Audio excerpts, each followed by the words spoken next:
Graça e a paz a todos.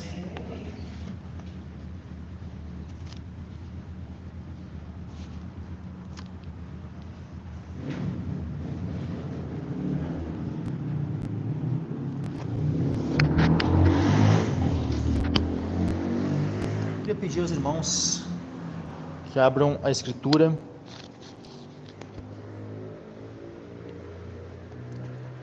Deuteronômio, capítulo 12.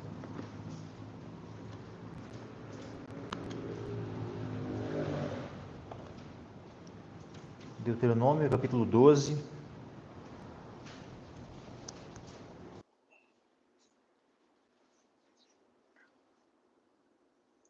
E versículos 28 ao 32. Deuteronômio 12, versículos 28 ao 32. E diz assim a palavra do Senhor: Guarda e ouve todas estas palavras que te ordeno, para que bem te suceda a ti e a teus filhos, depois de ti, para sempre. Quando fizeres o que for bom e reto aos olhos do Senhor teu Deus. Quando o Senhor teu Deus desarraigar diante de ti as nações aonde vais a possuí-las, e as possuíres e habitares na sua terra, guarda-te que não te enlaces seguindo-as, depois que forem destruídas diante de ti. E que não perguntes acerca dos seus deuses, dizendo: assim como serviram estas nações os seus deuses, do mesmo modo também farei eu. Assim não farás ao Senhor teu Deus, porque tudo que é abominável ao Senhor e que ele odeia, fizeram eles a seus deuses, pois até seus filhos e suas filhas queimaram no fogo aos seus deuses. Tudo que eu te ordeno, observarás para fazer. Nada lhe acrescentarás, nem diminuirás. Amém. Até aqui, meus irmãos. Podem se assentar. Então, aqui, esse texto da Escritura, texto tão tremendo, onde Deus fala conosco de maneira tão clara sobre um princípio, que é um princípio que nós conhecemos, especialmente no meio protestante, como princípio regulador do culto. Então, ou seja, onde Deus é Ele quem determina a forma como Ele quer ser adorado, e não deixa isso à disposição da imaginação do homem, como o homem acha que é melhor, e aí cada um tem um pensamento de como é que deve ser as coisas, tal. Não. Deus já deixou estabelecido, e Deus disse que aquilo que Ele ordena, nós devemos observar para fazer. E nada devemos acrescentar e nem diminuir de tudo aquilo que Ele ordenou.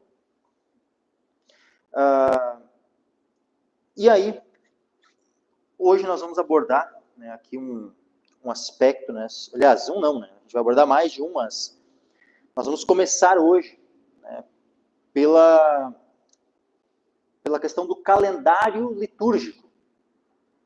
Calendário litúrgico.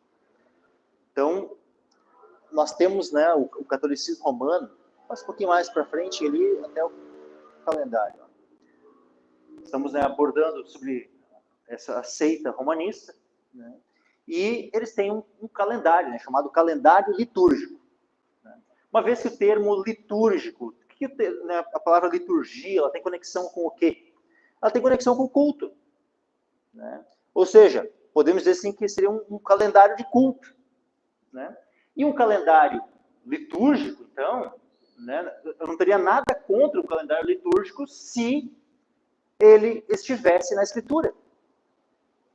Se ele estivesse na sua fonte, se Deus tivesse determinado um calendário litúrgico para nós guardarmos, ok.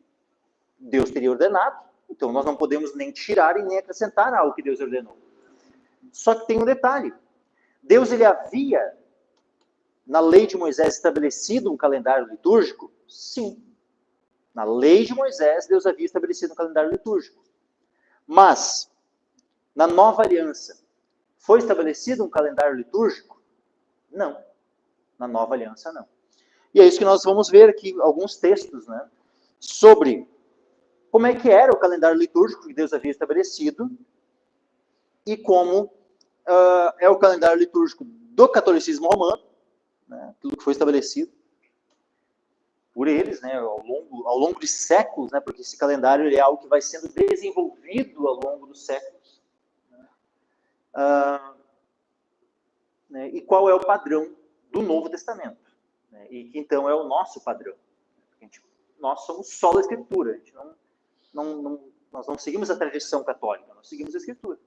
Tá? Então, basicamente, o ciclo, né, do calendário litúrgico ele vai girar entre a Páscoa e o Natal. São os dois principais tempos, assim, né? E aí que nós vamos ter, nesse período da Páscoa, né, existe a Quaresma. Tá? Como é que funciona a Quaresma? Né? E aí que vem, a gente vê que o nosso país, né, ele é muito influenciado, afinal, é o maior país católico do mundo, é o Brasil. Né? Então, assim como, por exemplo, a Indonésia, né, é o maior país muçulmano do mundo. Né? E não é uma questão, né, é questão de população muçulmana. A Indonésia é o país que tem a maior população muçulmana do mundo. O Brasil é o país que tem a maior população católica do mundo. Né? Graças a Deus vem diminuindo, né? Ano após ano, década após década, toda vez que tem um novo censo do IBGE, cada vez a porcentagem de católicos é menor. Né? E isso é motivo de se alegrar. Né? Porque, afinal, isso tem acontecido porque muitos têm se convertido. Apesar de vez em quando, a gente ouve, né, um que outro relato assim, de protestantes, evangélicos, que voltaram, né, ao catolicismo, mas mesmo assim a migração de católicos, né, se convertendo, né, a Cristo é muito maior do que o daqueles, né, que têm voltado, né, à seita católica romana. Então, aqui, o que acontece? Né? Tem o período, né, da Quaresma, como é que ele funciona? É 40 dias antes da Páscoa, né, período de Quaresma. Isso foi estabelecido, né, como um período de jejum no catolicismo romano. Então, é um período de jejum, só que não é um jejum de fato, né, porque o jejum bíblico, aí você vê que como as coisas vão sendo distorcidas, né, porque o jejum bíblico, meus irmãos, ele é não comer. Tu não vai encontrar na escritura assim, um jejum de carne vermelha, né? Um jejum de tal coisa, né? Hoje em dia, né, tem aqueles que fazem jejum de Coca-Cola, jejum de então, não, biblicamente tu não tem, sabe? Jejum de celular, jejum de internet, jejum de, né? Tu não tem biblicamente, né, sabe, jejum que não seja tu ficar um período sem comer e sem beber. Então, pode ser um período, às vezes, tipo assim, do momento que tu acordou até o meio da tarde. Ou seja, não precisa nem ser o período inteiro, né? Tipo, de 24 horas de jejum. Mas, sabe, tu ficar um período sem comer e sem beber. Se alguém tem algum problema, vamos dizer assim, daqui a pouco, né, um problema nos rins e tal, e mesmo se quiser, né, digamos, quiser fazer um jejum e tal, e precisar beber água, ok, faz um jejum parcial, né? Nesse caso, né, eu entendo assim, ok, tá ali, vai estar fazendo um jejum parcial, né? Apenas bebendo água, né? Tá? Mas agora, essa coisa de só não comer tal coisa, o pessoal inventa, né, aquela coisa do o jejum de Daniel. Né? Não tem história de jejum de Daniel no livro de Daniel. Né? Porque quando ele jejuou, ele jejuou. Né? E quando era aquela outra situação onde ele ficou 2 anos lá só comendo legumes, bebendo água, aquilo não foi chamado. Daniel não chamou aquilo de jejum. Mas o pessoal gosta de inventar, né, e misturam, né, quando Daniel fez jejum com um outro contexto onde ele estava ali numa dieta, né, para que não precisasse se contaminar com as iguarias do rei da Babilônia, que eram consagradas aos ídolos lá. Então, uma coisa não tem a ver com a outra. Né? Ali não era um jejum. Ok, ele se absteve daquilo que era, né, que era comidas impuras, né, com as quais ele poderia se contaminar. Né? Mas agora, né, aquilo não foi chamado de jejum. Né? Mas no catolicismo, O catolicismo criou esse padrão, né, de chamar jejum a coisas que a Bíblia não chama de jejum, né? Essa coisa de dar novas definições às palavras. Né? Vê que, infelizmente, isso também existe no meio evangélico, né, em alguns contextos. Mas quem é que começou? O catolicismo começou. A palavra jejum já é uma delas. Já deram uma outra definição que não estava na Escritura, né, para comportar o quê? A quaresma, então, é um período de jejum de 40 dias. Por que eles fazem o jejum de 40 dias? Né? Porque Jesus, ele foi lá, depois de ser batizado, né, ele foi para o deserto, e aí ele fez o jejum de 40 dias. Ok, Jesus fez um jejum de 40 dias, mas daí ficou estabelecido ali, né, que então todos os anos, todos os cristãos deveriam, né, então respeitar um jejum de 40 dias. Ficou estabelecido isso no Novo Testamento para nós? Todos os anos nós temos que, né, fazer um jejum de 40 dias, né, antes da Páscoa. Onde é que está isso na Bíblia? Em lugar nenhum da Escritura está isso. Nós temos 3 pessoas em toda a Escritura que fizeram jejum de 40 dias. Moisés, Elias e Jesus. Só os 3. Interessante, os mesmos que estavam no Monte da Transfiguração, né, ali. E são os únicos que fizeram jejum de 40 dias. E fizeram isso todos os 3. Porque Jesus estava jejuando como homem. Mas mesmo estando jejuando como homem, assim como Moisés e Elias, ele foi sustentado pelo Senhor.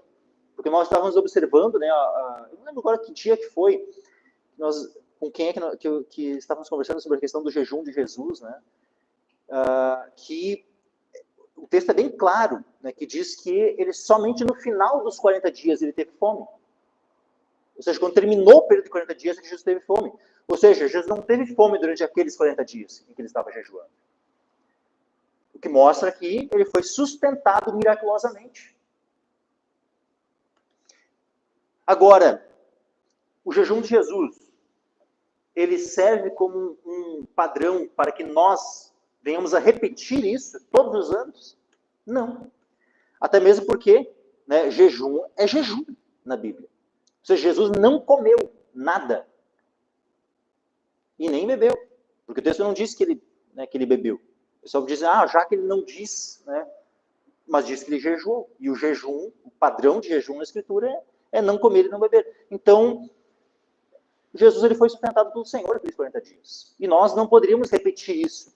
A não ser que fosse uma situação que Deus, né, estivesse ali agindo miraculosamente sobre algum de nós. Uma situação muito específica. Então, assim, sei lá, será que no período da grande tribulação pode ser que Deus opere um milagre, né? E venha sustentar alguns de nós, daqui a pouco por 40 dias sem comer e sem beber, se Deus quiser fazer isso? Se Deus quiser fazer, ele faz. Mas, né, eu não vou limitar aqui, né, Deus, naquele não pode. Se ele quiser fazer, ele faz. Mas agora, nós não temos uma ordem para jejuarmos 40 dias, todos os anos, todos os crentes e tal, como a Igreja Católica estabelece para os católicos. Né? Quaresma, período de jejum. Por isso que surge o Carnaval. O Carnaval é o quê? O Carnaval ele é na terça-feira. Sempre cai na terça-feira, né? Por que o Carnaval cai na terça-feira? Porque a Quaresma começa na quarta-feira de cinzas. Veja que, não dá para ler direito, mas está escrito quarta-feira de cinzas ali. Ali começa a Quaresma. E aí é 40 dias até a Páscoa. Tá? Quaresma. É o período onde os católicos fazem um jejum. Só que é um jejum, né? Como eu já disse, que na realidade não é um jejum. Onde eles não comem carne de gado, não comem carne de porco, não comem, né? Mas eles comem carne. Tá? De frango também não. Eles comem só carne de peixe. Isso, né? Sabe que Jesus, depois que ressuscitou, comeu peixe, né? Ele aparece comendo peixe depois, né? No dia, né? Eles tinham ali o peixe, né, e tal. Mais adiante lá, né? No Mar da Galileia, Tiberíades, ele também come peixe. Então, né? Tipo assim, peixe, né? Ok. Né? Mas né, carne vermelha ou outra, aí não. Né? Aí não pode. Ou seja, jejum de carne. Especialmente carne de gado. Né? A principal, né, delas. Né? Mas também, né? Porco e frango. Então, uma vez que você ia ficar 40 dias, imagina, todo o povão, né? A partir de então, 40 dias sem comer carne. Então, aí surge, né, uma festa onde eles iam comer carne até, tipo assim, não, né, toda, né, porque chamada então de carnaval, ou seja, carnevalia, ou seja, já que a carne vai ir, né, já que a carne vai, né, tipo assim, a gente vai ter que ficar 40 dias, né, afastado da carne, não podendo comer carne, então a gente vai comer o que der, né, num dia antes da quarta-feira de cinzas. E aí surge essa festa, né, onde há, né, toda essa, né, num primeiro momento, né, uma festa onde havia muita, como é que posso dizer assim, não é abastança, excessos, né, muito excesso no comer, no beber, né, e quando tem excesso no comer e no beber, né, o que vem na sequência? Vem todas as outras, né, obras da carne junto, né, e aí vai se desenvolvendo, né, essa festa, né, que infelizmente, né, o Brasil, por causa de toda essa herança católica, é conhecido, né, por ter, né, o carnaval, né, não é uma festa exclusiva do Brasil. Ela é uma festa, no final de contas, do calendário católico. Né? É a festa antes da quaresma, antes desse período de jejum. Quando vê como, né, o calendário litúrgico, né, o calendário de culto do catolicismo, né, dá margem, né, para que surja uma festa da carne, literalmente, né, em todos os sentidos. Né. Num primeiro momento seria da carne literal, né, da carne de gado, de frango, de porco e tal, mas que ela se torna, literalmente, em todos os sentidos, uma festa da carne, né, especialmente no que tange a prostituição, fornicação, né, lascívia, todas, né, essas impurezas. Né. Aí, tá, daí vem a quaresma. Aí depois da quaresma, daí tem, né, ali a Semana Santa, né, daí é tudo, né, quinta-feira santa, sexta-feira santa e tal, né, e domingo. Domingo de Páscoa. Né. Sendo que, o que acontece? O padrão da Páscoa, uma vez, né, que daí a Páscoa seria, né, algo que estaria vinculado, né, com uma festa bíblica, né, de fato, né, que foi estabelecida na Escritura, a Páscoa. Só que mesmo no calendário litúrgico católico, ele não segue de fato o padrão bíblico para a festa da Páscoa. Porque quando é que se dá a festa da Páscoa, tá, no padrão que Deus havia estabelecido para a festa da Páscoa? No dia 14 do mês de Nisan. 14 de Nisan. Quando é que é o dia 14 de Nisan? É na lua cheia. Na primeira lua cheia da primavera, no hemisfério norte. Para nós é no outono. Né? Então a primeira lua cheia vai ser o dia 14 do mês de Nisan, que é o primeiro mês do calendário, né, judaico. Aí, o que acontece? A festa da Páscoa, no calendário litúrgico católico, ele é no dia 14 do mês de Nisan? Não, não é. Ele sempre a Páscoa, né, no calendário católico, cai aonde? Num domingo. Sempre cai no domingo. Mas, vamos lá, meus irmãos, Jesus ressuscitou num domingo de Páscoa? Não. Jesus não ressuscitou no domingo de Páscoa, porque a Páscoa naquele ano em que ele morre não caiu no domingo. Lembrem que ele comeu a Páscoa? Ele comeu a Páscoa em que dia? No dia da Páscoa. No dia da Páscoa, ou seja, era a lua cheia naquele dia, era o dia que se comemorava a Páscoa, e ele come a Páscoa com os discípulos. Naquele mesmo dia, ele é preso, e naquele mesmo dia ele é morto. No dia da Páscoa. Aquela sexta-feira era a Páscoa. Agora, significa que a Páscoa sempre então cai numa sexta-feira? Não. A Páscoa sempre vai cair na lua cheia, na primeira lua cheia da primavera, no caso no hemisfério sul aqui, do outono. E aí o que acontece? Então, o que tem a ver o domingo? O domingo foi o dia que o Senhor ressuscitou. Mas o que tem a ver, então, essa questão do domingo? O domingo era o dia das primícias. Por quê? Porque quando tinha a Páscoa, aí havia uma situação seguinte. Nos dias que vinha na sequência, eram os dias dos pães ázimos. Então tinha a Páscoa, e depois, naquela mesma semana, né, os 7 dias seguintes era a festa dos pães ázimos. Dentre essa semana que vinha na sequência, são 7 dias. Aquele que fosse o primeiro dia da semana, ou seja, o domingo, esse dia seria o dia das primícias. E nesse dia das primícias, então, era levado, né, um molho da colheita, né, das primícias da colheita, em oferta ao Senhor. E aí, então, Jesus ressuscita nesse dia, no dia das primícias. Por quê? Porque ele é as primícias dos que dormem. Então, tu vê que tudo tem um significado. A Páscoa é o sacrifício de Cristo por nós. Mas as primícias é Jesus ressuscitando por nós. Então, o domingo não é a Páscoa, o domingo é as primícias. A Páscoa é a morte. Só que a Páscoa, todo ano, ela tem uma data diferente da semana.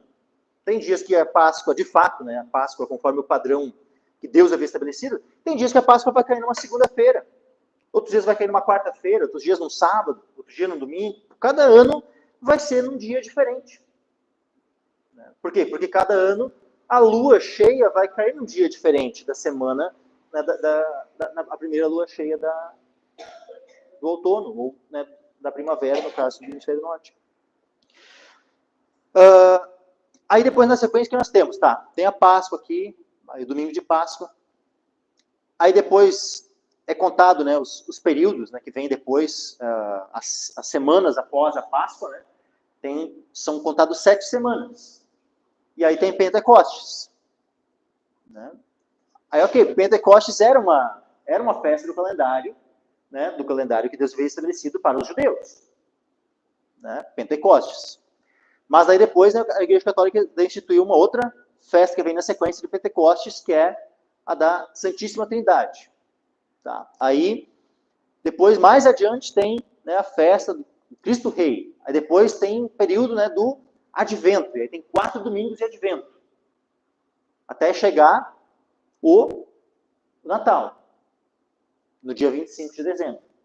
Né, que também, nós já vimos aqui, né, acho que, não lembro agora se foi esse ano, no caso, o final do ano passado, ou o final do outro, mas, teve, eu justamente comentei, né, sobre essa questão das datas e tal, né, que essa própria data de 25 de dezembro, né, ela não tem como, né, ter sido o nascimento de Jesus nessa data.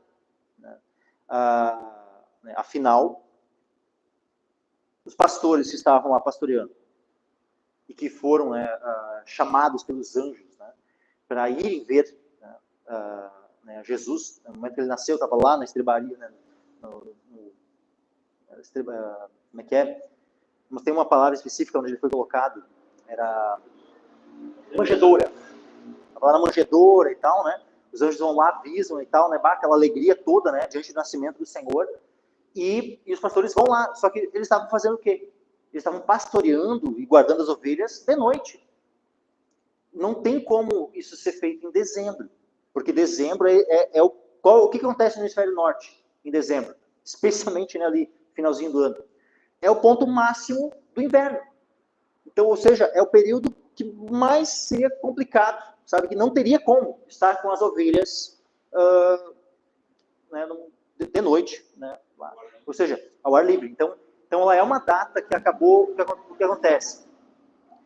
Infelizmente, né, o catolicismo, vamos dizer assim, ele cristianizou a data do 25 de dezembro, né, porque havia outras festas, né, tradicionais já no período, né, 25 de dezembro, e aí, nisso, né, em que o catolicismo começa a se estabelecer, né, lá com Constantino, depois Teodósio e tal, né, e daí vai, então acaba ficando, né, especialmente então quando o Império, né, Romano, ele é colocado como o cristianismo como a religião oficial do Império, e eles já tinham, né, as festas tradicionais nos períodos e tal, e tinha uma das principais festas do ano era no 25 de dezembro.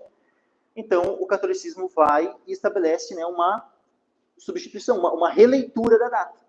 Né? Então, a data que antes se comemorava até mas agora, né, a gente comemora o nascimento de Jesus nessa data. Né? Exatamente, era uma festa pagã, né? Era uma festa em honra a outros deuses. Né? Tipo, tinha a festa de Mitra, né? Tinha a Saturnália, né? Tipo, várias festas ali, né, estabelecidas, né, em 25 de dezembro, e aí simplesmente a Igreja Católica vai lá e estabelece, né, que, ó, né, acabou, né, não tem mais festa desses deuses, agora a gente vai celebrar Jesus nessa data. Mas foi algo instituído por quem? Pelo catolicismo romano. Né? Aí depois, né, depois do tempo de Natal, daí tinha ali, né, tem a festa dos 3 reis magos, né, e tal, né, não é exatamente esse o nome, né, o nome tem um nome ali, acho que nem está aqui, festa de reis, né, isso, mas que é para relembrar, assim, então, né, a vinda dos 3 reis magos, que a gente já sabe que não eram 3, a Bíblia não fala que são 3, não diz que são reis, né? Só diz assim, uns magos vieram do Oriente, só isso. Mas aí, né, todo ali, aquela coisa do presépio, né, presépio ali com, né, todas as imagenzinhas ali e tal, né, de Jesus, de Maria, de José, né, os animaizinhos, os pastores, os 3 reis magos e tal, né, esse é o presépio. O presépio, no final de contas, ele é uma mentira. Ele é uma mentira. Por quê? Para começo, né? Ok, Jesus quando nasce, ele é colocado na manjedoura e os pastores vão ali. Só que os magos que vieram do Oriente, eles não vêm naquele mesmo dia. Os magos do Oriente, eles vêm bem depois. E provavelmente, o período aproximado em que eles vieram depois do nascimento de Jesus era 2 anos. Por quê? Porque Herodes, vamos ler só para não achar que eu estou tirando isso da mente, assim, né? Como no catolicismo normalmente se faz, né? Algum papa, algum cardeal, alguém lá tirou da mente, lá começou a ensinar, né? E daí vai surgindo as tradições, né? Lucas capítulo... perdão, irmãos, perdão. Lucas não, Mateus. Lucas é onde vai ter ali o relato sobre os pastores e tal. Né? Mas em Mateus, capítulo 2, versículo 1 em diante, diz assim, ó, tendo nascido Jesus em Belém, de Judéia, no tempo do rei Herodes, eis que uns magos vieram do Oriente a Jerusalém, dizendo, onde está aquele que é nascido, rei dos judeus? Porque vimos a sua estrela no Oriente e viemos a adorá-lo. E o rei Herodes, ouvindo isso, perturbou-se, toda Jerusalém com ele. E congregados todos os principais sacerdotes e os escribas do povo, perguntou-lhes, onde havia de nascer o Cristo? E eles lhe disseram, em Belém da Judéia, porque assim está escrito pelo profeta. E tu, Belém, terra de Judá, de modo nenhum és a menor entre as capitais de Judá, porque de ti sairá o guia que há de apacentar o meu povo, Israel. Olha que coisa tremenda, né? Conhecer a Escritura. Ao eles conhecerem a Escritura, eles sabiam o lugar exato onde o Messias nasceria. Que tremendo, né? Não era uma tradição oral, não era o magistério dos judeus, né, que definiu o local, não. Simplesmente estava revelado na Escritura. Então Herodes, chamando secretamente os magos, inquiriu exatamente deles acerca do tempo em que a estrela lhes aparecera. Olha isso. Isso aqui é chave, tá? Para saber quanto tempo havia se passado. Porque, olha, Herodes, chamando secretamente os magos, inquiriu exatamente deles acerca do tempo em que a estrela lhes aparecera. E enviando-os a Belém, disse, ide perguntai diligentemente pelo menino, quando o achardes, participai-mo para que também eu vá e o adore. E tendo eles ouvido o rei, partiram, e eis que a estrela que tinham visto no Oriente ia adiante deles, até que chegando, se deteve sobre o lugar onde estava o menino. E vendo eles a estrela, regozijaram-se muito, com grande alegria. E entrando na casa, vê que ele não foi entrando na estrebaria, entrando na casa, eles não estavam mais lá, estavam na casa. Entrando na casa, acharam o menino com Maria, sua mãe, e prostrando-se, o adoraram. E abrindo seus tesouros, ofertaram-lhe dádivas, ouro, incenso e mirra. E sendo por divina revelação avisados num sonho para que não voltassem para junto de Herodes, partiram para sua terra por outro caminho. Tendo ele se retirado, eis que o anjo do Senhor apareceu a José num sonho, dizendo, levanta-te, toma o menino e sua mãe, e foge para o Egito, e demora-te lá até que eu te diga, porque Herodes há de procurar o menino para o matar. E levantando-se, ele tomou o menino e sua mãe, de noite, e foi para o Egito. Uma coisa, meus irmãos, eles foram para o Egito. E eles se demoraram no Egito um tempo. Mas vamos lá, o que acontece quando Jesus nasce? Ele nasce em Belém. Nós vimos lá em Lucas, nós vemos, Jesus nasce em Belém. Aqui mesmo também, né, é dito, foi em Belém. Os dois relatos, né, tanto em Lucas como em Mateus, ambos concordam. O local de nascimento foi Belém, conforme as profecias. Só que o que nós vemos lá em Lucas? Nós vemos que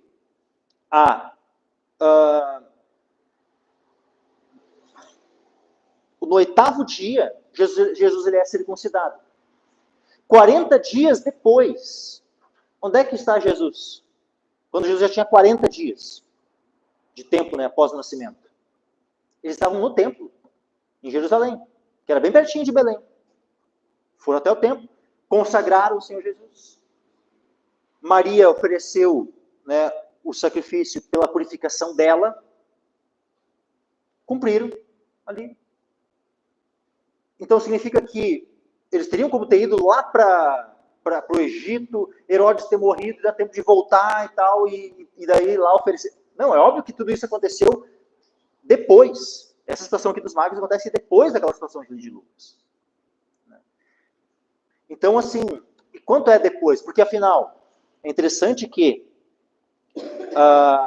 lá em Lucas é dito que eles foram para Nazaré, depois de terem, né, oferecido ali o sacrifício. Ou seja, eles ainda foram para Nazaré. E isso aqui é uma situação onde eles voltam. Porque, afinal, quando houve o censo, eles tiveram que ir para... Eles já moravam em Nazaré. Eles foram para Belém, por causa do censo. E ali Jesus nasce.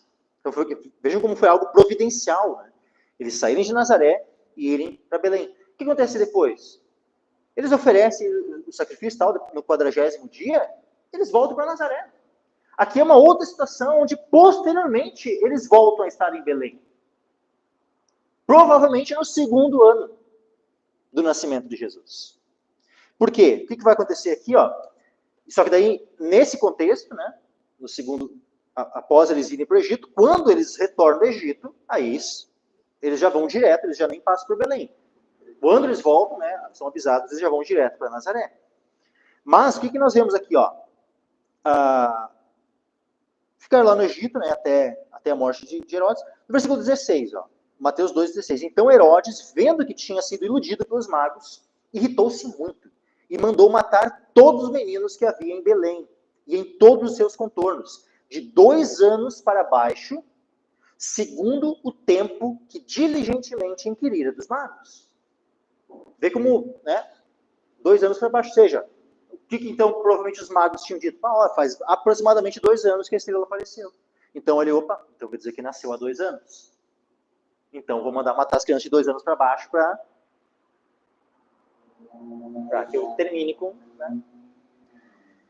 Então é isso. O texto ele não deixa assim uma clareza se ela aparece no dia do nascimento para eles, né? Mas é provável que sim, né? E aí então, né, tipo, uma vez que, né, eles inquiriram, apareceu, né?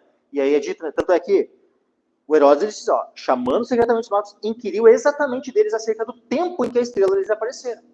E depois ele diz, né, que ele manda matar, né, de 2 anos para baixo, o segundo tempo que diligentemente inquiriram dos magos.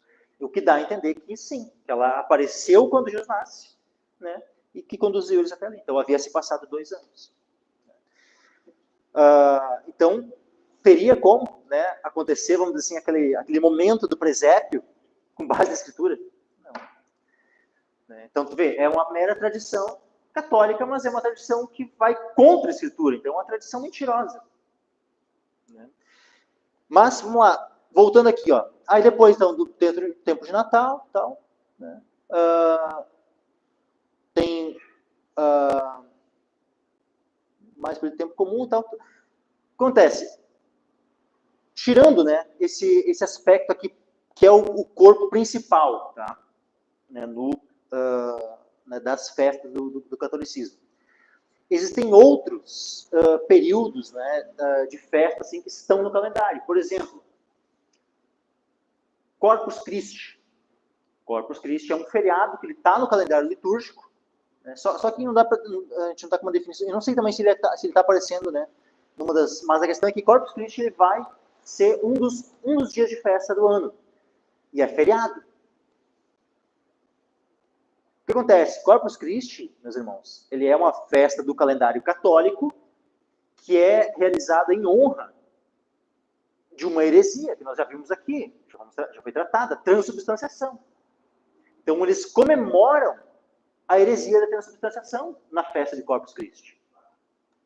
E aí todo o país tem que parar por causa da festa de comemoração, né, daquele rito blasfemo, onde eles dizem que um pedaço de pão, uma hóstia ali, é o próprio Cristo.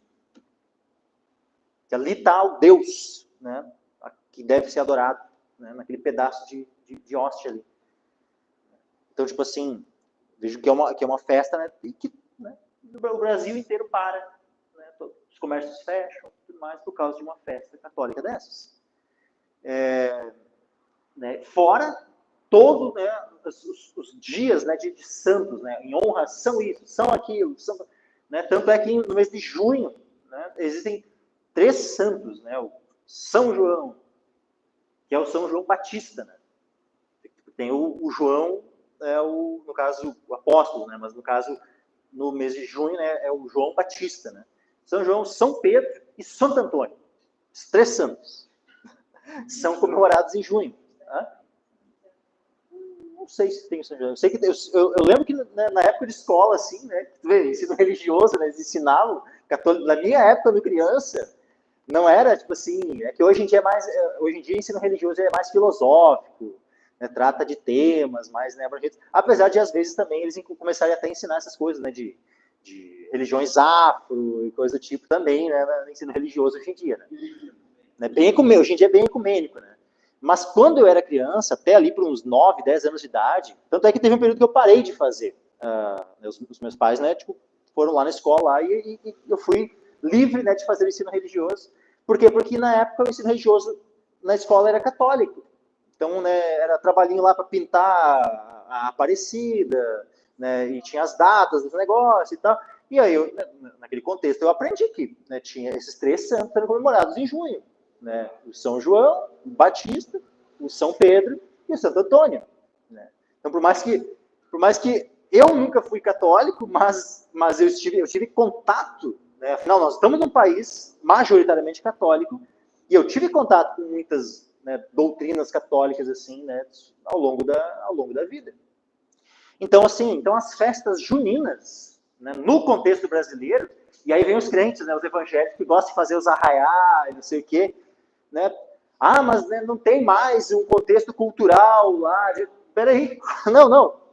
Vamos com essa conversa para o outro lado, né? Nós estamos no maior país católico do mundo, onde as festas em junho são feitas em honra aos santos católicos. E aí não tem contexto cultural. Por favor, né?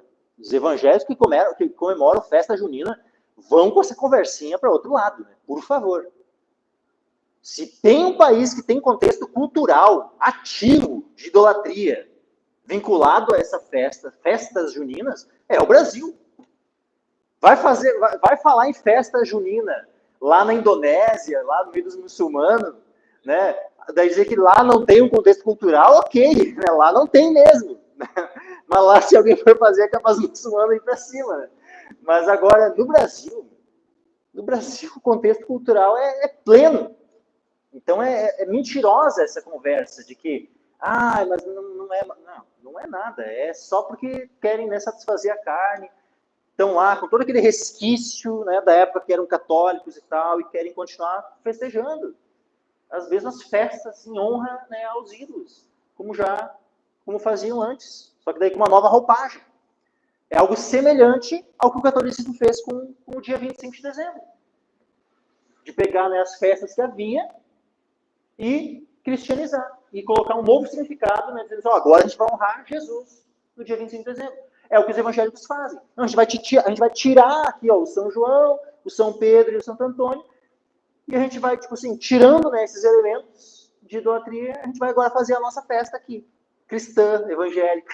Então, não vamos fazer. Mas, vamos lá.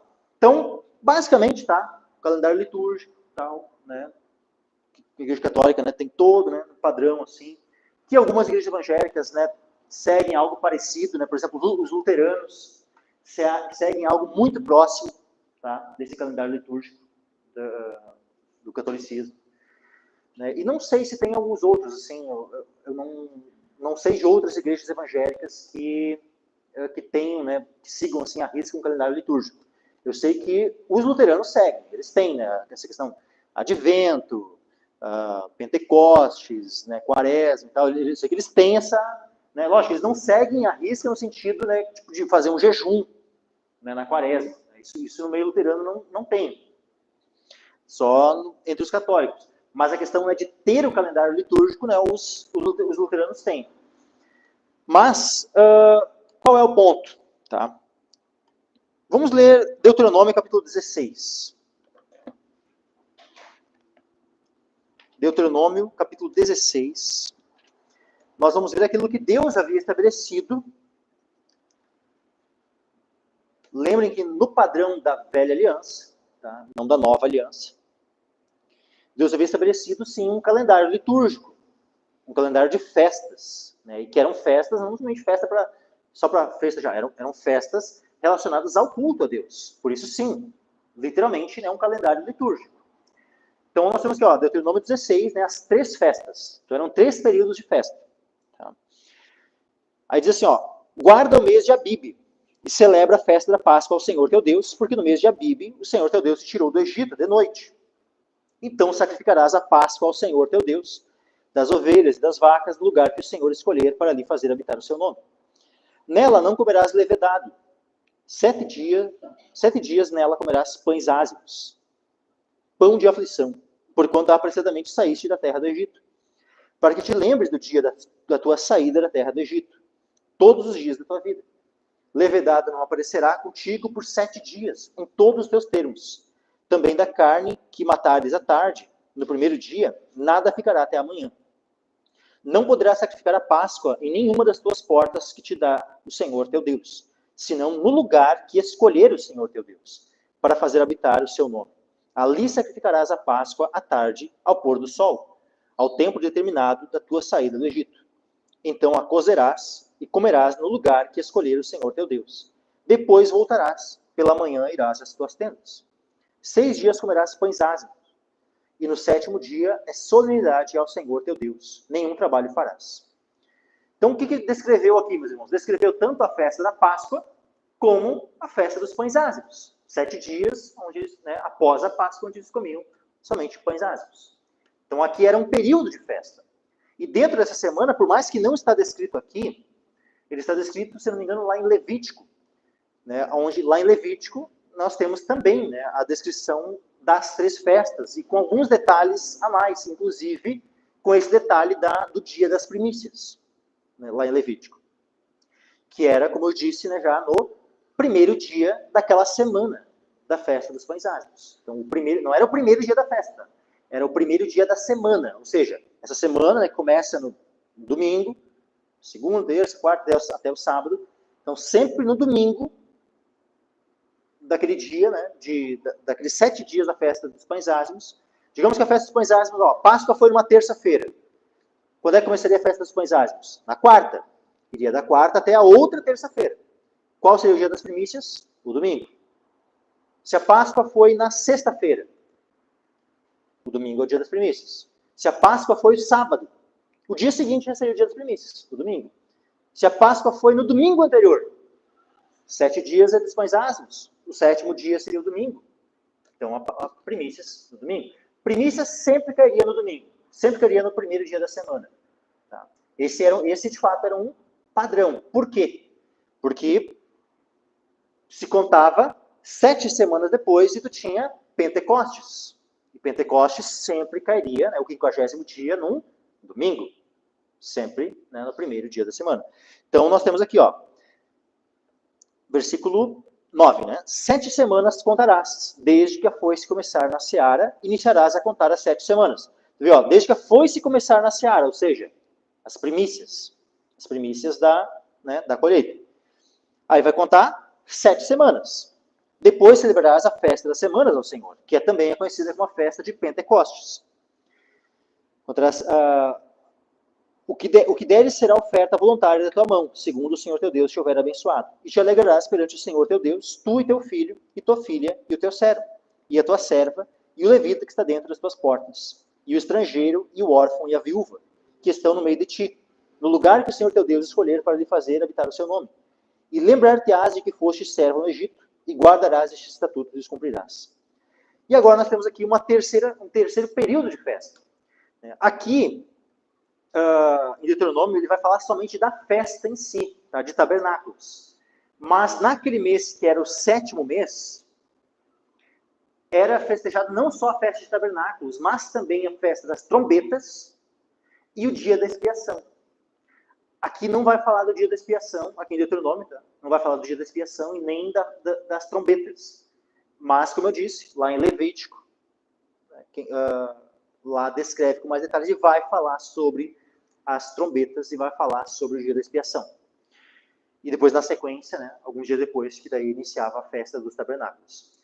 Então, aqui, festa dos tabernáculos, celebrará 7 dias, quando estiver escolhido da tua eira e do teu lagar. 14. Na tua festa, alegrar-te-ás, tu e teu filho, tua filha, o teu servo, a tua serva, e o levita, e o estrangeiro, o órfão, a viúva, que estão dentro das tuas portas. 7 dias celebrarás a festa ao Senhor teu Deus, no lugar que o Senhor escolher, porque o Senhor teu Deus te há de abençoar em toda a tua colheita, e em todo o trabalho das tuas mãos. Por isso, certamente te alegrarás. 3 vezes no ano, todo homem entre ti aparecerá perante o Senhor teu Deus, no lugar que escolher, na festa dos pães ázimos, na festa das semanas e na festa dos tabernáculos. Porém, não aparecerá vazio perante o Senhor, cada um conforme ao dom de sua mão, conforme a bênção do Senhor teu Deus que lhe tiver dado. Então, esse era o calendário do Senhor. 3 vezes no ano, 3 períodos, né, de festa principais, assim. E todo israelita precisava guardar esses períodos de festa. Então, essas eram as festas estabelecidas por Deus para o povo de Israel. Quais outras datas também eram importantes? Todo primeiro dia do mês. Qual era o primeiro dia do mês? O dia da lua nova. Por que eu disse que a Páscoa sempre era na lua cheia? Porque era no dia 14 do mês. O que acontece 2 semanas antes? A lua nova. Então a lua nova sempre marcava o primeiro dia de cada mês. Então os meses, né, para os israelitas, eles eram meses lunares. A lua determinava o mês. Então o mês não era que nem o nosso, né? O nosso calendário, né? Mês de 30 dias, de 31 dias. Né? Normalmente eram meses, né, de 28, 29 dias. E aí, dependendo, né, às vezes aí tinha determinados, às vezes tinha um ano que tinha um mês a mais, para poder, né, fechar esse ciclo. Né? Nós temos normalmente um ano bissexto, né, no calendário de 365 dias. Né? No calendário, né, às vezes daí eles botavam um mês a mais, de tanto em tanto tempo. Né? Mas, então, o que acontece? Nós temos sempre o início, né, do calendário judaico, começava então no quê? Na lua nova. E aí tinha um padrão que Deus havia estabelecido, né, do que eles deveriam fazer na lua nova. Toda semana tinha um dia especial que precisava ser guardado, que era o sábado. O sábado era um dia, né, assim, ó, que ai de quem não guardasse o sábado. Por exemplo, no período de Moisés mesmo, né, teve um homem que foi lá no deserto lá catar lenha no dia de sábado. Pai, viram ele catando lenha, falaram, Moisés tem um cara catando lenha no sábado. Aí foram, oraram, né, para buscar a direção do Senhor, o que deveria ser feito. Tal. Qual foi o que Deus estabeleceu? Não é que eles decidiram, não, Deus estabeleceu. Ele havia quebrado a lei do Senhor, a lei do sábado. E era um dos 10 mandamentos. Então, qual foi a pena? Pena de morte. Ele foi apedrejado. Então, nós tínhamos, né, todos esses períodos. O que diz aqui sobre esses 3 dias de festa? 3 vezes no ano, todo o homem entre ti aparecerá perante o Senhor, teu Deus. Então os homens não podiam saber. Ah, mas né, eu não estou com vontade de ir. Não estou com vontade, não está com vontade de ir. Assim, ó, o cara só não ia ir só se fosse uma situação realmente, tipo, tava, né, doente lá, com algum, sabe, uma situação muito grave, assim, muito, né, para não ir. Se o cara estivesse saudável, todo homem ia ir. Era algo determinado. As festas, né, e tudo aquilo que Deus havia estabelecido, né, as luas novas, os sábados, todos deveriam guardar. Ponto. Ok. Agora, esse era o padrão, tá, para Israel. Aí Jesus vem. Jesus morre na cruz por nós. Jesus ressuscita no terceiro dia. Depois ele sobe aos céus. Ele dá mandamento aos seus discípulos. E é interessante, né, que Jesus ele morre no dia da Páscoa. Ele ressuscita no dia das primícias. E no dia de Pentecostes, a festa de Pentecostes, ele derrama o Espírito Santo. Uma coisa tremenda, né? Todo esse vínculo, né, com as festas, né, que já havia. E as festas, né, depois, né, das trombetas, a da expiação e dos tabernáculos, elas estão esperando cumprimento. Porque elas vão ter um cumprimento profético ainda no futuro, na vinda, relacionadas à vinda de Jesus. Nesse período anterior, né, as trombetas, o próprio dia da vinda, né, que é chamado, né, por Jesus, né, o dia da regeneração. Também né, Paulo fala, né, que é o dia que nós aguardamos, né, como é que é a redenção dos nossos corpos, Romanos 8. Que é a linguagem que, deixa eu relembrar aqui, Romanos 8.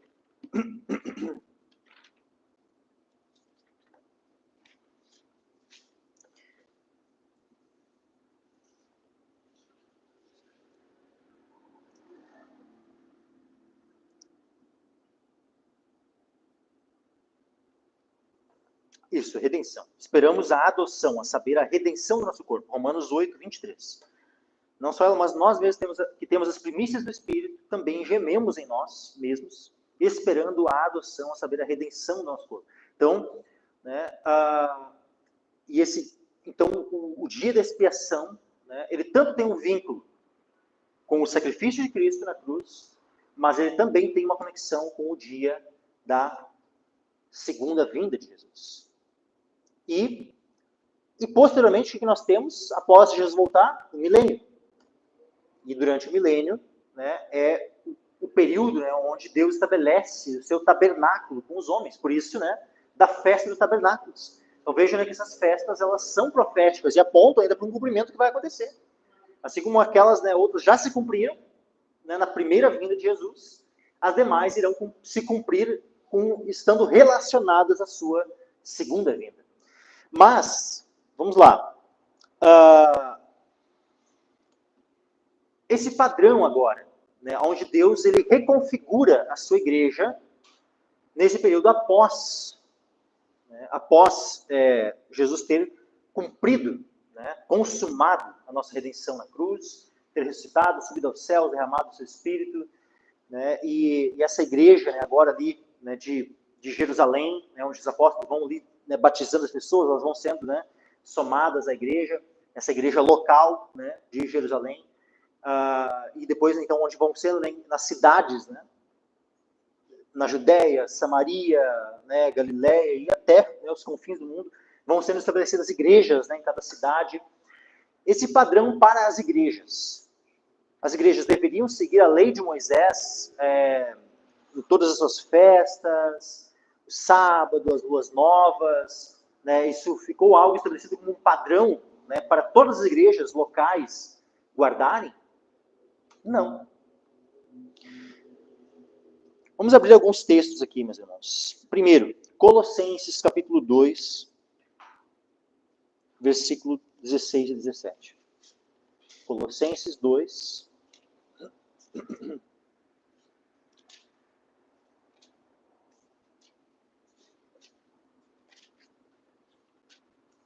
16 e 17 diz assim, ó, portanto, ninguém vos julgue pelo comer ou pelo beber, ou por causa dos dias de festa, ou da lua nova, ou dos sábados, que são sombras das coisas futuras, mas o corpo é de Cristo. Ou seja, a realidade, o corpo, é de Cristo. Jesus, ele é a realidade. Os dias de festa, ou seja, quais são esses dias de festa que está falando aqui? De todo aquele calendário litúrgico que Deus havia estabelecido para os judeus.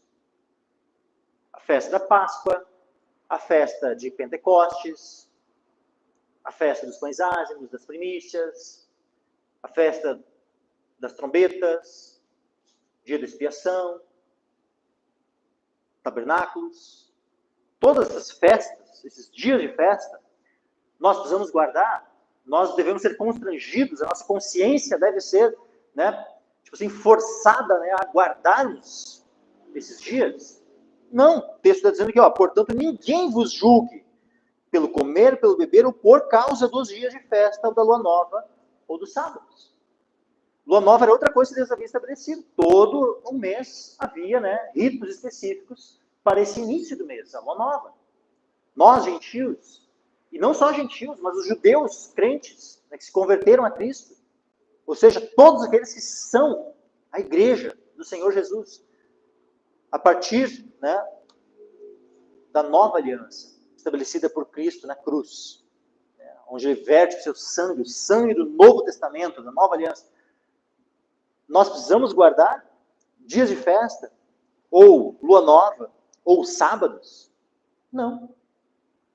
Nós não estamos obrigados a guardar todas essas festas, esse aspecto cerimonial da lei. Todo esse aspecto cerimonial da lei. O comer, o beber, os dias de festa, lua nova, os sábados. Tudo isso é algo que havia sido estabelecido conforme aquele padrão da lei de Moisés. Onde tu tinha as festas, onde tu ia comer e beber naquelas festas. Onde tu tinha, a lua nova, onde tu tinha os sábados. Jesus não foi, como é que tu está curando no dia de sábado? Os caras estavam lá julgando ele, porque ele curava no dia de sábado. Mas aí nós precisamos ser constrangidos em relação ao sábado, e o sábado é o dia que tem que ser guardado. O texto aqui está dizendo bem claro, ninguém vos julgue. Dia de festa, lua nova, sábado. Ponto. Todas essas coisas eram sombras de Cristo. Sábado é sombra de Cristo. Por quê? Porque o sábado é o cessar, é o descanso. E Jesus, ele é o nosso descanso, ele é a realidade. Quando nós entramos em Cristo, quando nós somos batizados em Cristo, nós entramos no descanso. Ou seja, Jesus, ele é o nosso sábado. Todas as festas tinham cumprimento e todas elas vinculadas a Cristo. E aquelas que, várias delas já se cumpriram e outras ainda vão se cumprir profeticamente. Elas falam das coisas futuras. Todas elas, como diz aqui, são sombras das coisas futuras. Algumas já se cumpriram e outras ainda vão se cumprir. Mas a realidade é Cristo, e nós já temos a realidade. Nós já temos, e estamos no corpo de Cristo. Agora, por isso nós não precisamos ser julgados por não guardar esses aspectos cerimoniais da lei. E não precisamos, então, nos sentir, em nossa consciência, constrangidos a guardar qualquer aspecto de um indivíduo ali antes, de todo um calendário litúrgico. Vamos ver outro texto agora, Gálatas, capítulo 4, versículo 8 ao 11. Gálatas, capítulo 4, versículo 8 ao 11. Mas quando não conheceis a Deus, não servíeis. Quando não conheceis a Deus, servíeis aos que por natureza não são deuses. Mas agora, conhecendo a Deus, ou antes, sendo conhecidos por Deus, como tornais outra vez a esses rudimentos fracos e pobres, aos quais de novo quereis servir? Guardais dias, e meses, e tempos, e anos. Receio de vós que não haja trabalhado em vão para convosco. Então vejam, qual era a questão aqui em relação aos Gálatas?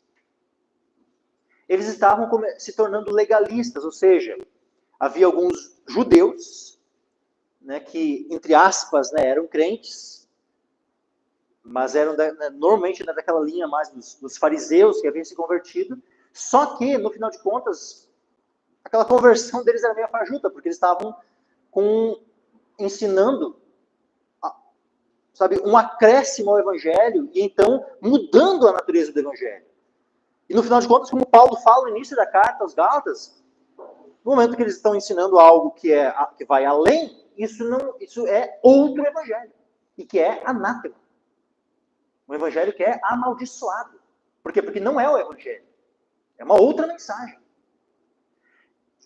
E nesse contexto dos Gálatas, o que era essa outra mensagem?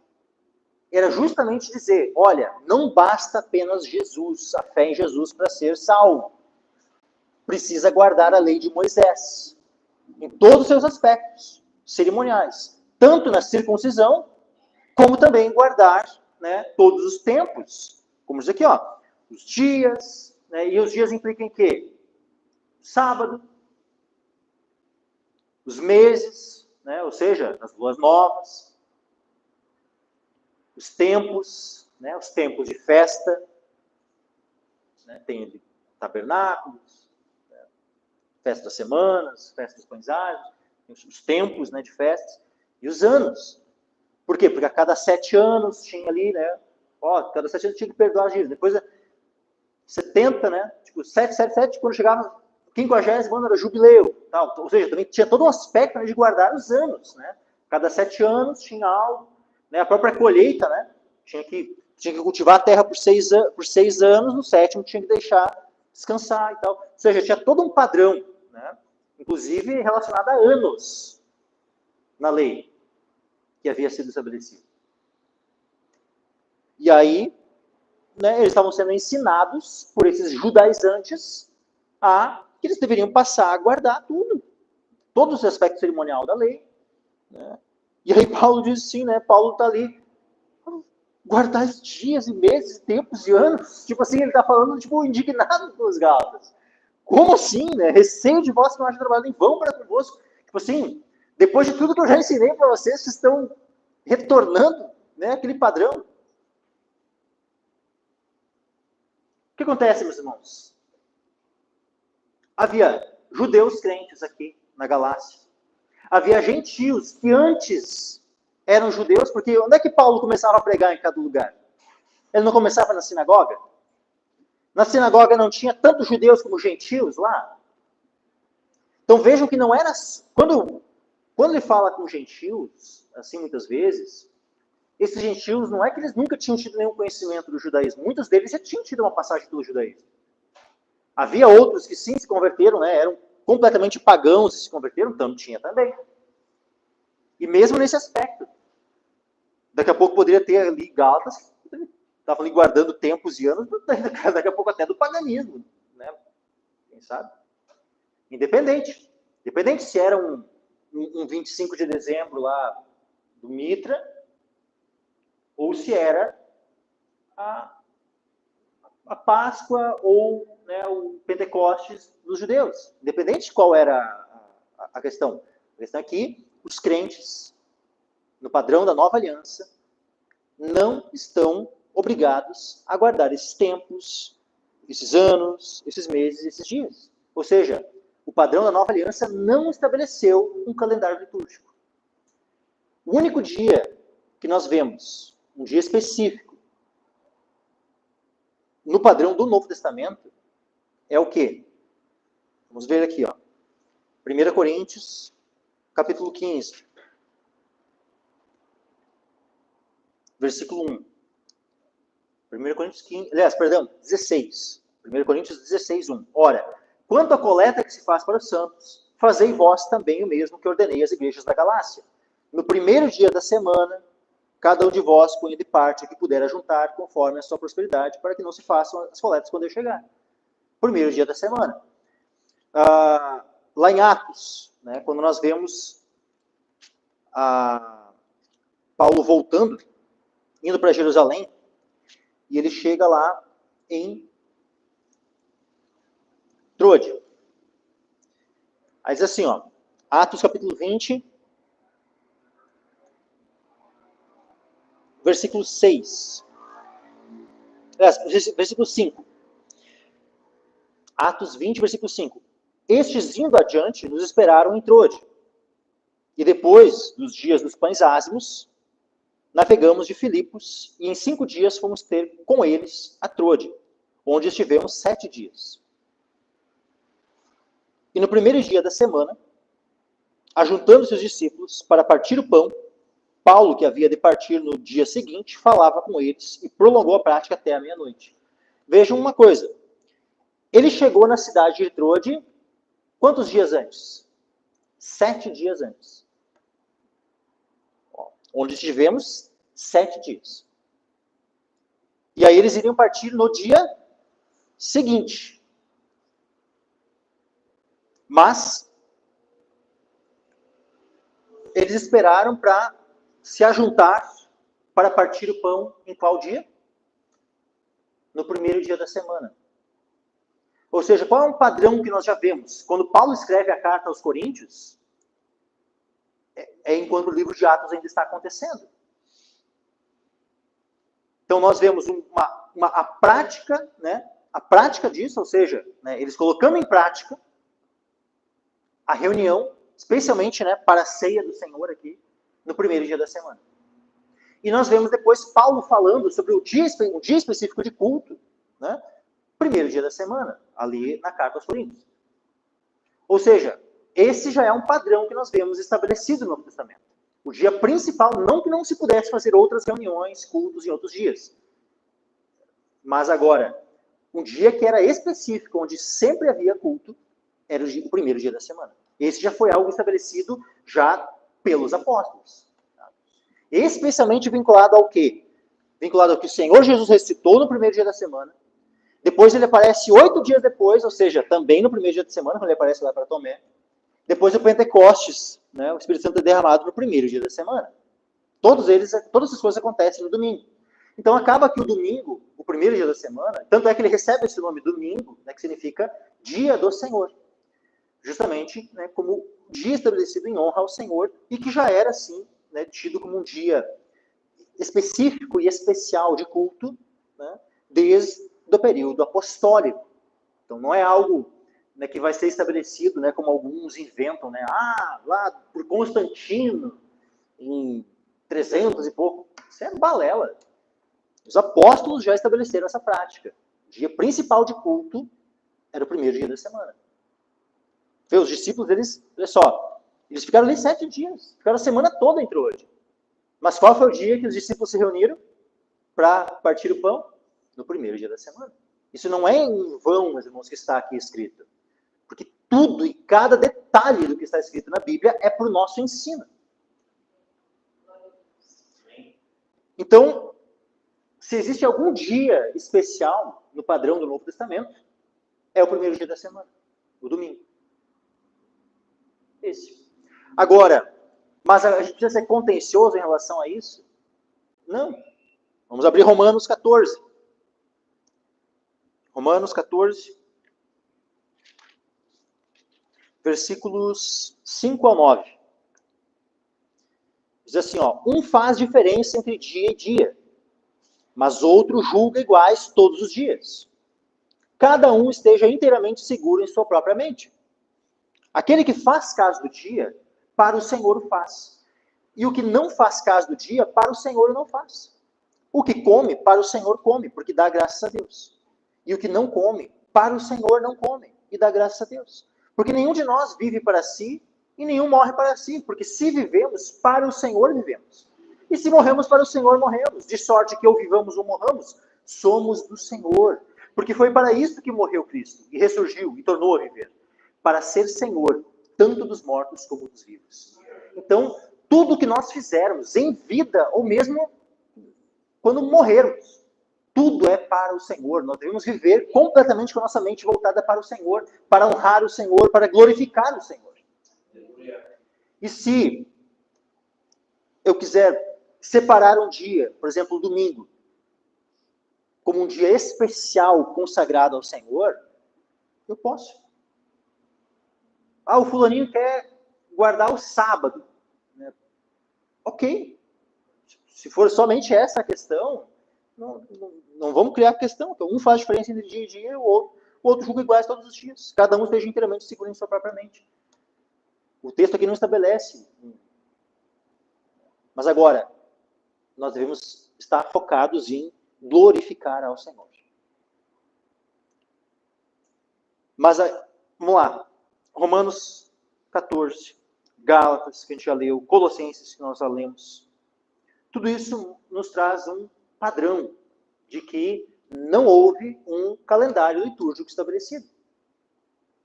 E o único dia padrão de culto que nós vemos no Novo Testamento é o primeiro dia da semana. Isso, essa é a verdade que nós temos a partir da Escritura. Quando a gente pega aí, né, e separa as tradições e fica somente com a Escritura, esse é o padrão que nós vemos no Novo Testamento. Agora,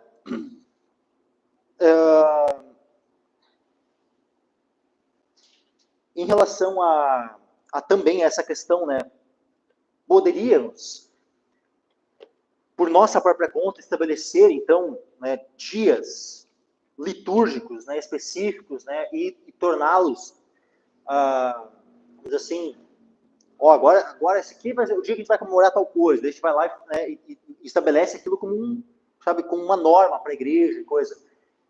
Nós teríamos autoridade para fazer isso? Não, nós não temos autoridade para fazer isso.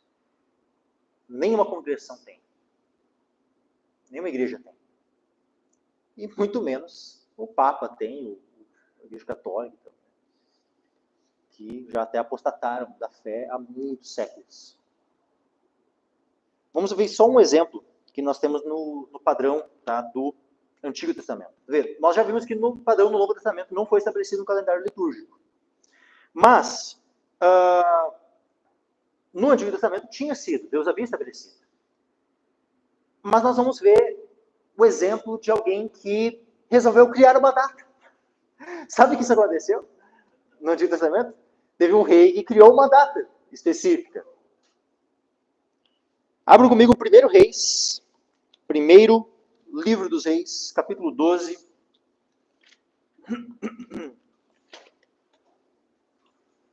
1 Reis, capítulo 12.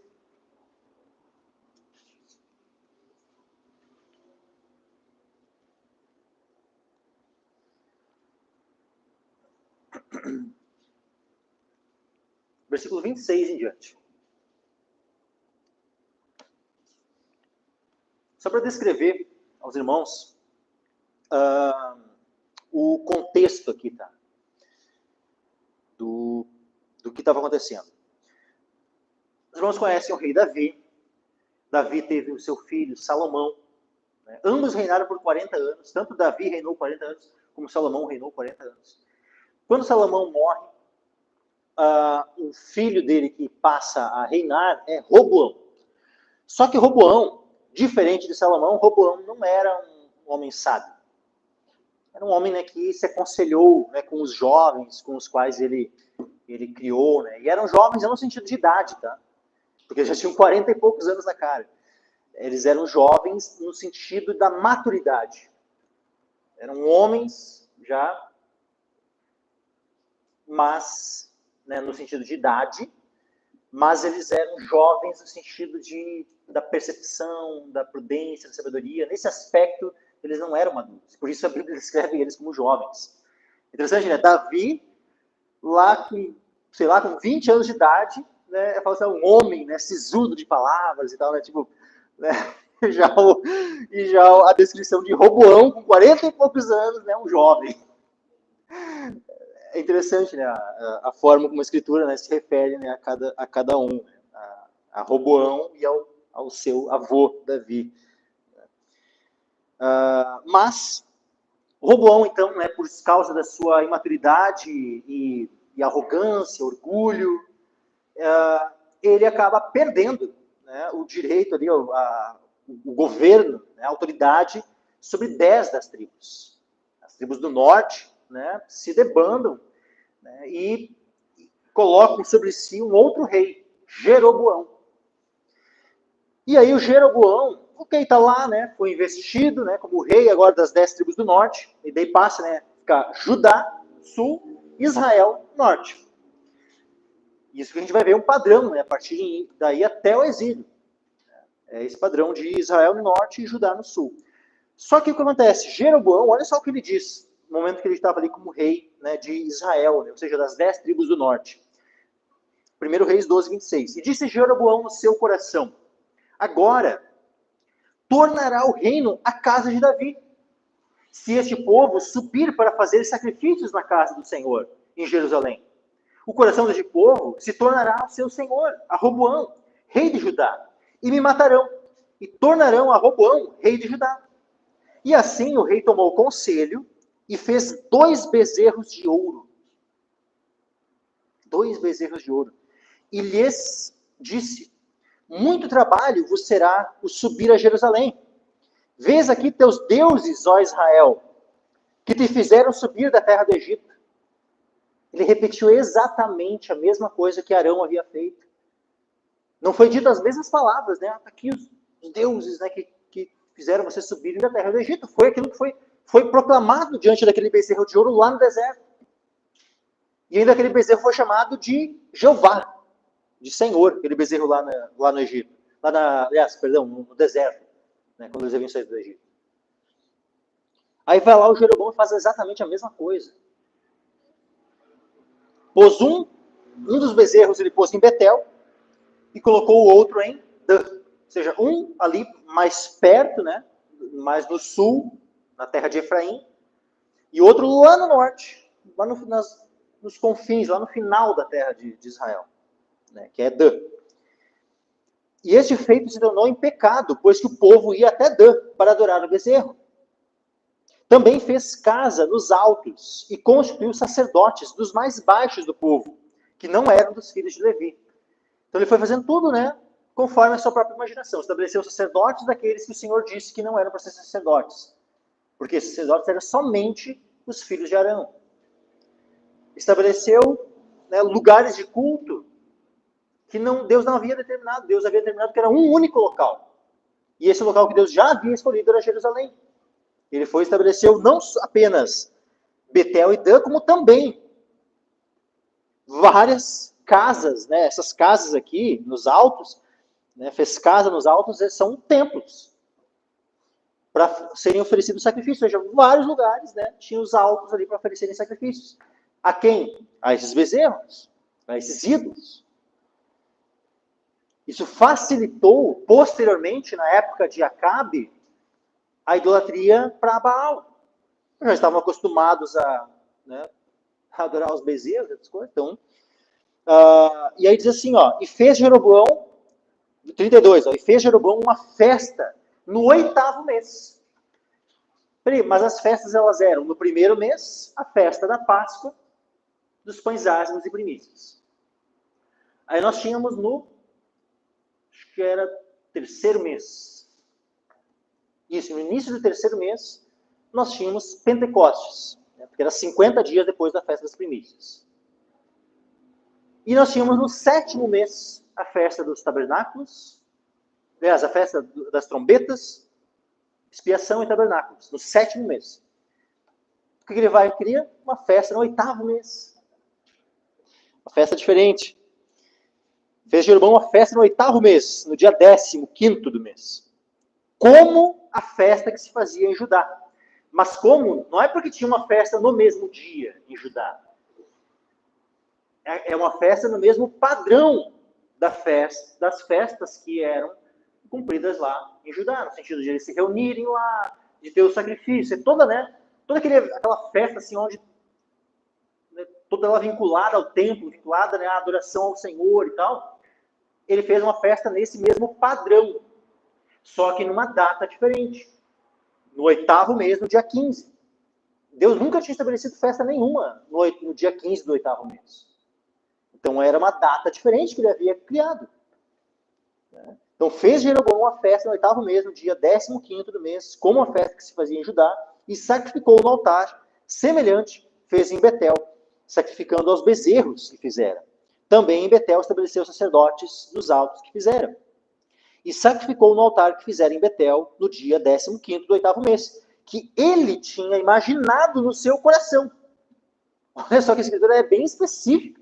em falar que isso aí, tudo que ele fez, tudo, a data, os bezerros, a festa, tudo ele fez, conforme o quê? Conforme o que ele tinha imaginado no seu coração. Assim fez a festa aos filhos de Israel e sacrificou no altar, queimando incenso. Isso foi algo agradável ao Senhor. Meus irmãos, isso aqui foi chamado como o pecado de Jeroboão. E depois, mais adiante, toda vez o padrão, né?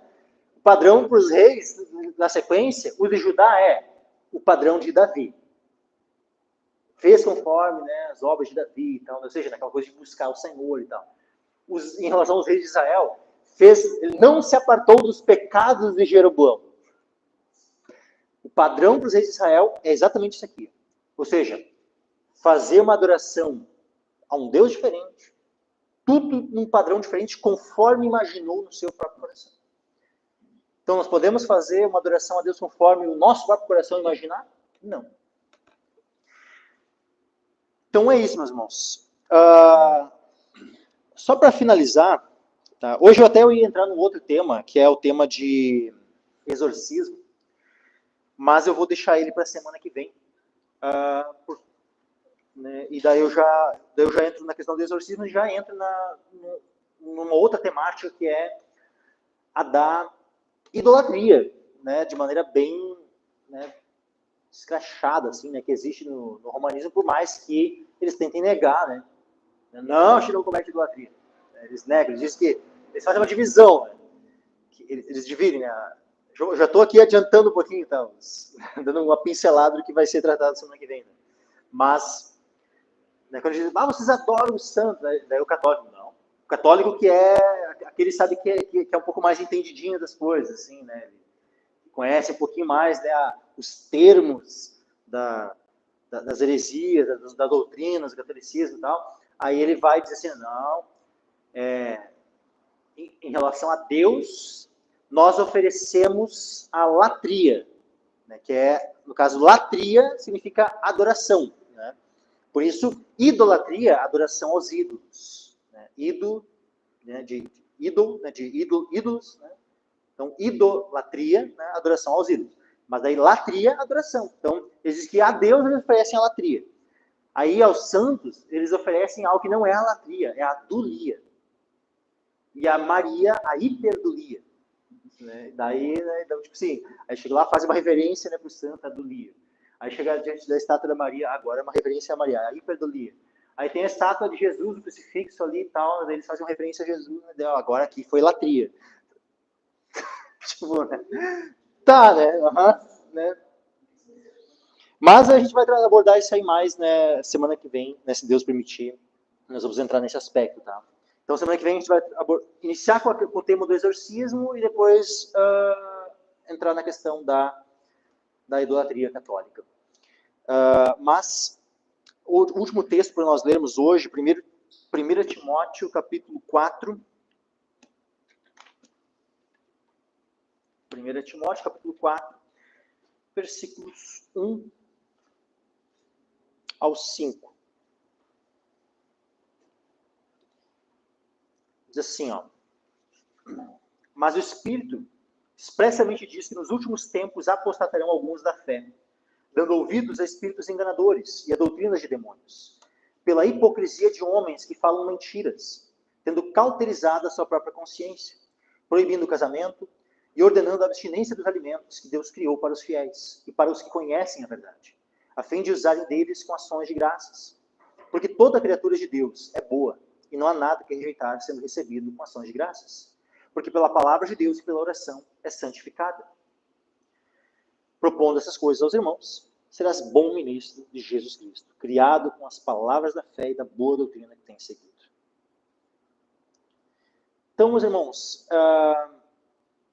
o que nós temos aqui nesse texto? O texto ele vai falar sobre doutrinas de demônios, e dentre essas doutrinas, nós vemos que, né, uma delas se trata da proibição do casamento e outra a abstinência de alimentos que Deus criou para os fiéis.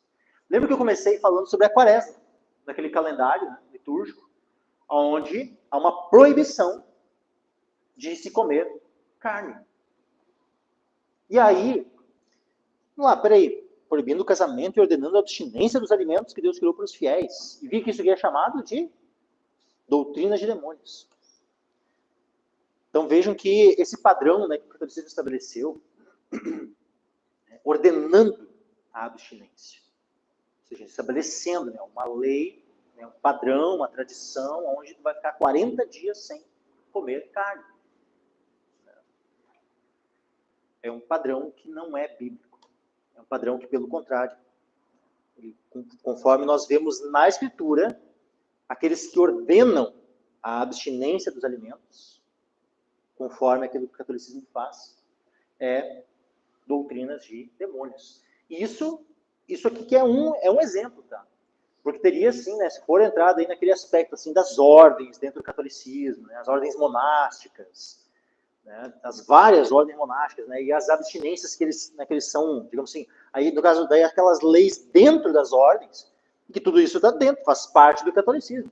Por mais que, né, a lei das ordens, elas não é algo que vai ficar, vamos dizer assim, incumbido a todos, né, estabelecido sobre todos os católicos romanos, mas é algo que está dentro do escopo do catolicismo romano. E aquelas abstinências, né, que havia, né, aquelas leis dentro das ordens monásticas, havia também muitas outras abstinências. Fora a proibição de casar. E aí, doutrina do quê? Doutrina de demônio. Então, é isso, meu Deus. Quem é que diz isso? A Escritura.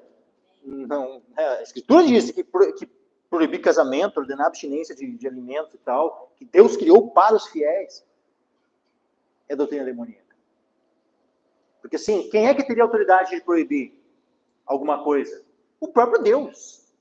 No momento que algum homem se arroga a si esse direito de sair proibindo, de sair estabelecendo lei, tradição, não sei o que e tal, ele está fazendo isso instigado, né, inspirado por demônios.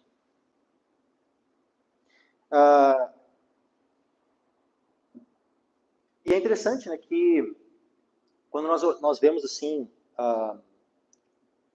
esse padrão, né, nós temos dois padrões. Nós vemos que o catolicismo, né, ao longo da história, sempre teve esse calendário litúrgico. Um movimento que sempre teve a parte do catolicismo, né, que sempre foi chamado, né, pelo catolicismo como, né, os romanistas, como anabatistas, né, e não que os anabatistas sejam um movimento uniforme ao longo da história, mas por que eram chamados de, né, qualquer movimento fora do catolicismo, eles eram chamados de anabatista? Por quê? Porque qualquer católico que migrava para aquele movimento, ele era rebatizado. Por isso os católicos chamavam de anabatista, porque anabatista significa aquele que rebatiza. Então, né, as igrejas que sempre, né, foram perseguidas pelo catolicismo, que estavam fora, né, daquele corpo, né, católico e tal, e que rebatizavam os católicos quando eles se convertiam, que na verdade não era o rebatismo, era o primeiro batismo. Né, mas o católico chamava, né, de rebatizador, de anabatista. Os anabatistas, né, todas as vezes que a gente tem conhecimento ao longo da história, né, os valdenses, os paulicianos e tantos outros, eles seguiam o calendário litúrgico? Não seguiam o calendário litúrgico. Aí depois, na época da Reforma. Na época da Reforma, tu já vai ter uma certa divisão, porque alguns ramos da Reforma vão continuar seguindo, por exemplo, como o ramo luterano, e alguns outros. Mas tu vai ter alguns ramos que abandonam o calendário litúrgico. Por exemplo, tu pega ali, especialmente ali os puritanos, eles são, né, pelo menos num primeiro momento, eles abolem o calendário litúrgico. Porque, bom, é somente uma tradição católica, nós não vemos isso na Escritura, aboliram o calendário litúrgico. Né? Então é isso que nós vemos, né, ao longo da história, né, sobre esse aspecto. Eu encerro por aqui.